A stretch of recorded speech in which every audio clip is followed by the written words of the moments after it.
We see politics extensively that continues to rage over India-China clash on December 9th. Opposition has fired fresh salvo at the centre, accusing Prime Minister Modi of secrecy over the clashes in Tawang. Congress has hit out at the centre, alleging that Modi government did not reveal clashes had happened on December 9th because they were waiting for the oath-taking ceremony, the grand celebration in Gujarat post their victory. Union Home Minister Amit Shah, meanwhile, hit out at the opposition over questioning the foreign funds received by Sonia-led Rajiv Gandhi Foundation. Amit Shah has alleged that India missed out on a permanent UN Security Council membership because of Jawaharlal Nehru. Massive ruckus has also erupted in the parliament over Tawang clashes, with opposition now cornering the government, accusing them of hiding facts. कि Rajiv Gandhi foundation को 2005-6 और 6-7 के वित्तीय साल में चीनी दूतावास से 1,35,00,000 रुपए का अनुदान प्राप्त हुआ था। चूंकि एफसीआरए के कानून और उसकी मर्यादाओं के अनुरूप नहीं था, तो नोटिस देकर पूर्णतया कानूनी प्रक्रिया का अनुपालना करते हुए गृह मंत्रालय ने इसका रजिस्ट्रेशन रद्द किया था। 1962 में जो हजारों हेक्टेयर भूमि भारत की चीन ने हड़प ली, वो शामिल था क्या? और शोध इस पर किया तो रिपोर्ट क्या आई है? नेहरू जी के प्रेम के कारण सुरक्षा परिषद में भारत की स्थायी सदस्यता बलि चढ़ गई। इस विषय को उन्होंने शोध का विषय बनाया था क्या?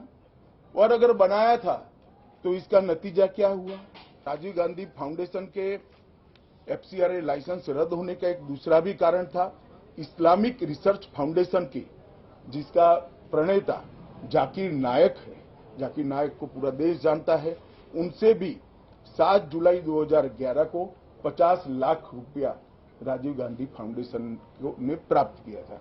मैं पूछना चाहता हूं, राजीव गांधी फाउंडेशन के कर्ता धर्ता जो कांग्रेस की फैमिली पार्टी है, उसी के सदस्य हैं, तो आपको ये पैसा जाकिर नाइक ने किस मकसद के लिए दिया था? इसकी भी स्पष्टता देश की जनता के सामने होनी चाहिए। Our national security and a territorial integrity is being impinged upon by brazen Chinese transgressions as the government remains a mute spectator.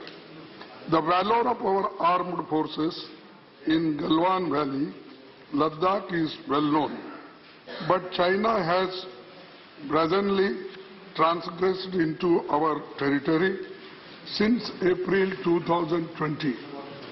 The illegal and unprovoked Chinese transgressions upon Y Junction in Dipiang Plains continues till date. Similar is the state of Chinese transgressions into Gogra and Hot Springs area in eastern Ladakh. McMahon line में ये बार बार incident होना India और China का रिश्ता के लिए भी खराब है, और साथ में I personally condemn the act of PLA. PLA ने जो काम किया ये बहुत गलत है, क्योंकि हमारा इंडियन सोल्जर्स बॉर्डर में 1 इंच भी हम नहीं सरेंगे, और चाइना जितना भी कोशिश करेंगे हमारा इंडियन आर्मी इसका जवाब देंगे। मेरे ख्याल में कोई शक नहीं है कि चाइना की आंखें तवांग पे हैं, और तवांग सेक्टर में हमें बहुत बहुत होशियार रहना है। जो आर्मी ने कल किया, मेरे ख्याल में पूरा देश का समर्थन के साथ किया है। और मैं तो राजनाथ सिंह साहब से ये भी कहा, हमारे रक्षा मंत्री के, कि इस विषय पे आप लोग एक साथ दिखाना चाहिए लोगों को, दुनिया को, कि भारत एक है। हर पार्टी के हर व्यक्ति जो है इस विषय पे हमारी फौज के साथ है। और मेरे ख्याल में जो कल हुआ ये तो एक बहुत बड़ा इशारा है हमारे तरफ से, हमारी जो रेजोल्यूशन, हमारे जो विजिलेंस है हमारे तरफ से, और उनके तरफ से, कि उनके जो सोच है ये सीधी बात नहीं है हमारे देश के लिए। मुंह तोड़ सेना के पीछे क्यों छुप रहे हैं? आप डर रहे हैं चीन का नाम लेने से। आप देश के प्रधानमंत्री, आप सत्ता में हैं। डोकलाम में आपने देश को गलत कहा, डिसएंगेजमेंट कहा, वहां चीन बैठा हुआ है। प्रधानमंत्री ने लद्दाख के वक्त कहा था कि ना कोई ना घुसाए, चीन घुस के बैठा है। डिसएंगेजमेंट आप करते हैं और उस मुकाम पर पेट्रोलिंग नहीं कर सकते हम पोंग सोनसू लेक में। इस अरुणाचल प्रदेश में जहां पर झगड़ा हुआ है, लड़ाई हुई है, 12-13 हजार फीट नीचे से चीन ऊपर आता है, आकर हमारी फौज पर हमला करता है। क्या करता है किसी विषय पे तो उस पर क्लैरिफिकेशन पूछा जाता है और हमको यही कहा गया सदन के नेता ने और हमारे डिप्टी सभापति ने भी यही कहा कि क्लैरिफिकेशन का अवकाश है, लेकिन क्लैरिफिकेशन को भी उन्होंने हमको मौका नहीं दिया और हमारे बात सुनने के लिए भी वो तैयार नहीं है।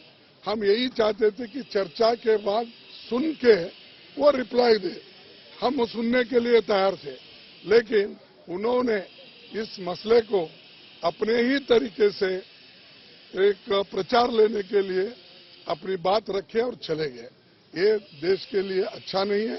देश एकजुट रह के, हम देश के एकजुटता के लिए, एकता के लिए सभी मिलकर काम कर रहे हैं। इसी में हमारे जो आज जवान लोग बहुत से पहले से शहीद हुए थे और आज भी बहुत घायल हो गए और कितने उसमें बचेंगे। हम तो ये कामना करेंगे कि उनको जल्दी वो स्पीडीली रिकवर हो जाए और जल्द से जल्द वो फिर काम पे लगे।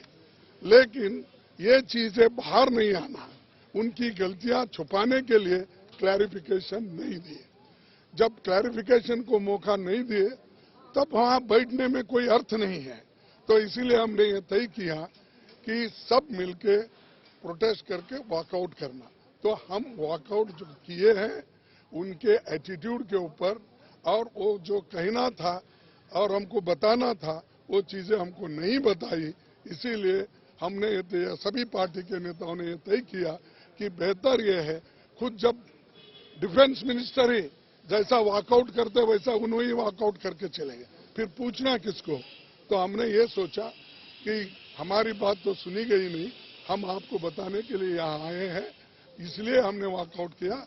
लेकिन देश के सुरक्षिता के लिए, देश की अखंडता के लिए हम सारे एक हैं और जो हमारे जवान बॉर्डर पे अब लड़ रहे हैं, हम सभी लोग उनके साथ हैं, इसमें कोई दो राय नहीं है।